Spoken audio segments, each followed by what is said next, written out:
ప్రభుత్వానికి టీటీడీ బోర్డుకు చెడ్డ పేరు రాకూడదనే ఉద్దేశంతో టీటీడీ బోర్డు సభ్యత్వానికి రాజీనామా చేసినట్లు జంగా కృష్ణమూర్తి వెల్లడించారు.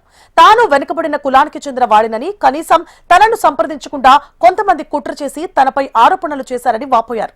గత ప్రభుత్వ హయాంలో తిరుమల కొండపై రియల్ ఎస్టేట్ వ్యాపారం జరిగిందంటూ ఆరోపించారు.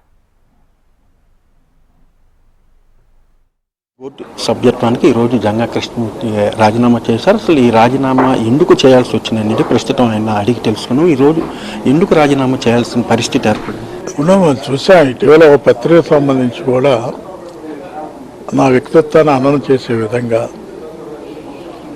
వాస్తవాల్ని విశ్లేషించుకోకుండా, వాస్తవాలు తెలుసుకోకుండా, సంబంధిత వ్యక్తులతోని సంప్రదించకుండా, మాట్లాడకుండా ఇదేదో జరిగిపోయినట్లుగా ఇది ఒక పెద్ద కథనంగా రాసి నా వ్యక్తిత్వాన్ని హననం చేసినందుకు చాలా బాధేసింది.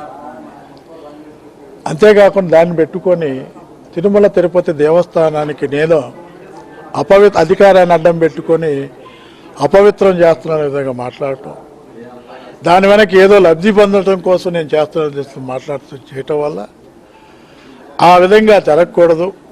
ఈ యొక్క ప్రభావం అనేది ప్రభుత్వం మీద కానివ్వండి, ముఖ్యమంత్రి గారి కానీ పడకూడదు. బోర్డు సంబంధించి తీర్మానం చేసినట్టు బోర్డు సంబంధించి కూడా బోర్డు మీద పడకూడదనే ఉద్దేశంతో నేను రాజీనామా చేయటం. ఈరోజు ఏదైతే మీరు ముఖ్యమంత్రి గారికి ఒక లెటర్ ఇచ్చారు, దానికి సంబంధించి కూడా బోర్డు మెంబర్లు అందరూ కూడా అగ్రీ అయ్యారు, కేవలం ఒకళ్ళిద్దరు.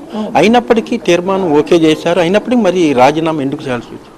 తీర్మానం ఓకే ప్రభుత్వానికి కూడా చెప్పా కదా, జరిగినటువంటి విషయాలు కూడా వీళ్ళు ఈ విధంగా నన్ను ఎందుకంటే ఒక పత్రిక సంబంధించి తన ఇష్టానుసారంగా ఏదైనా రాసేటప్పుడు నన్ను కూడా సంప్రదించాల్సి వస్తుంది. రైటా రాంగ్, నువ్వు మేము చెప్పేటువంటి అభిప్రాయాన్ని ఏకీపోవచ్చు.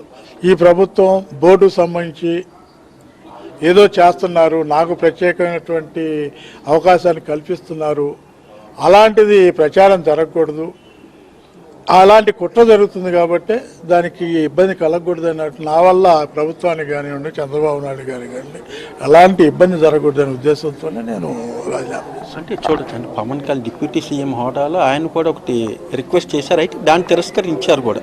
ఇప్పుడు గవర్నమెంట్కి ఇవ్వటం తర్వాత ఇంకోటి వేరే, ఇది నా కొత్త కేసు కాదు, ఇది పాతది.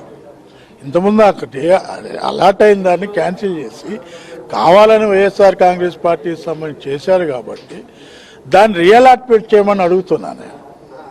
అంతేగానివ్వండి కొత్తగా ఇవ్వమని నేను అడగట్లేదు. అంటే గతంలో ఎందుకు రిజెక్ట్ అంటే ఇందాక మీరు చెప్పినట్టుగా అక్కడ రియల్ ఎస్టేట్ దందా జరుగుతుంది కదా, ధర్మారెడ్డి గారు ఇప్పుడు ధర్మారెడ్డి గారు వారి ఇష్టానుసారం చేశారు. ట్రస్టులు ఏర్పాటు చేసిన వాళ్ళకి ఇచ్చారు భూములు, తర్వాత పెద్ద పెద్ద కంపెనీలకి భూములు ఇచ్చారు. భూములకి రేట్లు పెట్టి ఇచ్చేటువంటి పరిస్థితి కనపడదు. ఇప్పుడు తిరుమల తిరుపతి దేవస్థానం పవిత్రమైంది, దాని ముందా వెనక మధ్య అని కాదు కదా, ఆ ప్రాంతం అన్న కూడా పవిత్రమైనటువంటి స్థలం అది. ఆ స్థలానికి కూడా రేట్లు పెట్టారు. ఏ రైతు దగ్గర అయితే ఎంత, దూరం అయితే ఎంత రేట్లు పెట్టినటువంటి పరిస్థితి ఇచ్చా. నాకే దానికి సంబంధించి ట్రస్ట్ కూడా ఏర్పాటు చేసి ట్రస్టులు కూడా హ్యాండ్ చేశారు.